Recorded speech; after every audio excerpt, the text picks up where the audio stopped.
그래서 고소를 하면은 1차적으로 고소장이 접수가 되고 고소인 조사를 하게 됩니다. 고소한 사람을 조사해요. 그래서 물론 고소장에 썼지만 그거에 대해서 좀 더 구체적으로 부족한 게 있으면 더 제출해달라고 요구할 수도 있고, 수사관이. 일반적으로 사기로 고소를 했으면 아까 말씀드린 거를 다 조사를 해요. 무슨 관계냐, 처음에 이제 이름, 주민등록번호 뭐 이런 거 인적사항 조사하고 왜 고소를 했느냐, 뭘로 고소를 했느냐, 그래서 구체적으로 그러면 왜 빌려줬냐, 왜 사기라고 생각하느냐, 그럼 그거에 맞는 증거가 이게 맞냐, 알겠다, 그러면 여기까지 조사를 하고 처벌을 원하시냐, 처벌을 원한다 하면 1차적으로 고소인 조사가 끝나고 상대방, 피고소인을 부르게 됩니다. 피고소인을 불러서 고소장 내용대로 또 질문을 하죠.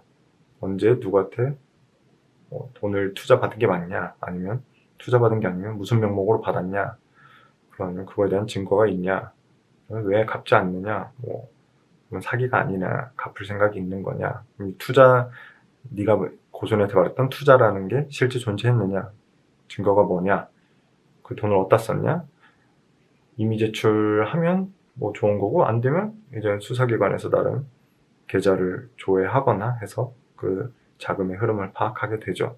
근데 이제 서로의 얘기가 당연히 다르겠죠. 일반적으로 열에 8, 9은 고소인 말이 다 맞다, 무조건 내가 잘못했다 하지 않습니다. 다 부인하죠. 근데 마땅한 증거가 없을 수도 있고, 그러면 대질조사라는 걸 하게 돼요. 대질조사는 고소인, 피고소인 함께 불러서 그 자리에서 이제 조사를 하는 거예요. 근데 이제 서로 얘기하게 놔두고 수사관이 그걸 보고 있는 건 아니고, 수사관 나름대로 질문할 것들을 이제 준비해놓고 고소인한테 한번 물어보고 고소인 대답을 듣고, 고소인이 이렇게 말하는데 피고소인 너는 어떻게 생각하느냐 또 듣고, 이런 얘기가 그 과정에서 여러 이제 고소인, 피고소인 서로 이제 티격태격하기도 하고 종종 있을 수 있는 일이죠. 근데 어쨌든 그렇게 해서 이제 수사가 어느 정도 일단락 됐다 그러면 경찰에서 검찰로 사건을 송치하게 됩니다. 경찰이 보고서를 작성해요. 사건 어떻게 조사했고 뭐에 따르면 이러한 것 같다 하면서 의견을 달아요. 의견을 달 때 주로 기소 의견 아니면 불기소 의견. 기소 의견이란 건 혐의가 어느 정도 인정돼서 재판에 넘겨야 될 것 같다, 이런 의견이고, 불기소 의견은 혐의가 인정되지 않는다, 인정된다고 보기 어렵다, 그래서 재판으로 넘기지 않고 사건을 수사 단계에서 종결하는 게 맞을 것 같다. 불기소 의견은 이제 여러 가지 사유가 있어요. 가장 많은 게 증거불충분. 고소인이 주장하는 피고소인의 사기 혐의에 대해서 고소인이 제출한 증거 주장만으로는 사기 혐의가 있다고 보기는 좀 무리가 있다. 그럼 증거불충분. 아예 혐의 없음. 이건 완전 혐의 없음은 많이 나오진 않지만 이건 혐의가 없다고 보인다. 피고소인이 사망을 하거나 해서 공소권 없음. 폭행 같은 경우에도 반의사불벌죄. 그러니까 고소인이 피고소인을 처벌하기를 원치 않으면 공소권 없음으로 사건이 종결돼야 된다. 이런 것들이 있을 수 있어요. 그래서 이제 검찰에서 이 사건을 받아보고 어떻게 처리하는가를 살펴보면 이것도 가지각색이에요. 검찰이 사건을 경찰에서 받았는데 수사가 너무 미흡한 것 같다. 그럼 다시 경찰한테 이거를 보완해라 해서 보완 수사 지시를 내릴 수도 있고, 아니면 자기들이 검찰 단계에서 직접 추가 조사를 할 수도 있어요. 다시 고소인 부르거나 피고소인 부르거나, 필요하면 검찰 단계에서 대질하거나, 아니면 검찰 단계에서 추가 증거를 수집하거나 하는 경우도 있고, 아니면 그냥 경찰에서 보낸 의견 타당한 것 같다 하고 그대로 그냥 경찰 의견대로 사건을 종결하고 처분을 내리는 경우가 있습니다. 여기서 이제 한 단계 더 나아가서 만약에 기소가 됐다 하면 재판으로 넘어가요. 공소 제기가 됐다고 하죠. 공소가 제기돼서 공소장이 날라오죠. 피고소인에 이렇게 날라가요.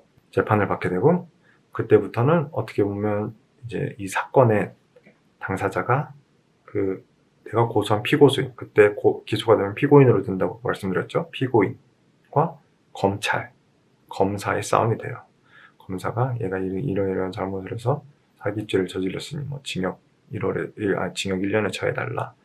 피고인과 변호인 측은 사기가 아니라 무죄를 주장하거나, 그때 당시 어쩔 수 없었는데 이런 점을 고려해서 뭐 합의를 보겠다, 최대한 선처해달라 이런 식으로 하거나 무죄 주정을 하거나 그래서 이제 판사가 판단을 하고 뭐 판결이 내려지고 처벌이 되거나 뭐 거의 재판 단계에서 무죄가 나올 수도 있고 그래서 종결이 됩니다. 고소장 작성이 뭐 말은 쉽죠 사실은. 그렇죠, 말은 쉬워요. 뭐 상대방 특정하고 고소 취지, 고소 원인, 증거 첨부하면 끝. 하지만 이게 하나하나 다 일일이 하기에는 쉽지가 않습니다, 현실적으로는. 그렇기 때문에 이제 많은 분들이 변호사를 통해서 고소를 하고 진행을 하는 거겠죠. 어쨌든 오늘은 지금까지 이제 고소 진행 방법, 뭐 팁을 간략하게 알려드렸는데, 뭐 관련해서 또 문의사항이 있으시면 따로, 요즘 인터넷 잘 되어 있으니까 인터넷 찾아보셔도 되고, 변호사분들께 연락하셔서 상담을 받으시길 바랍니다. 그래서 아무쪼록 억울한 일이 벌어지지 않도록 죄를 지은 사람은 처벌을 받아야겠죠. 그 과정에서 합의 시도를 하는 경우도 있고, 그것도 사실 본인이 직접 하기는 쉽지 않아요. 흔들리거든요. 내가 얘한테 1억을 떼었는데, 나 진짜 돈 없어, 5천밖에 없어, 내가 만약 구속되면 이 5천도 네가 어떻게 받겠냐, 5천 받고 합의해줘라. 흔들리잖아요. 그럴 때 이제 여러 팁들이 있어요. 뭐 사건을 많이 해본 변호사들은, 저도 나름 이제 형사 전문 변호사이기 때문에 이런 과정을 많이 겪치고, 물론 변호사 아무리 얘기를 해도 결국에는 이제 당사자가 결정을 하는 문제지만, 그 결정에 이제 참고할 만한 이야기들을 해드릴 수 있죠. 그리고 그에 따라서 5천 받을 거 사실은 1억 받을 수도 있고, 8천, 9천 받을 수도 있고, 심지어는 더 나아가 1억 피해금 이상으로 합의 보는 경우도 있고.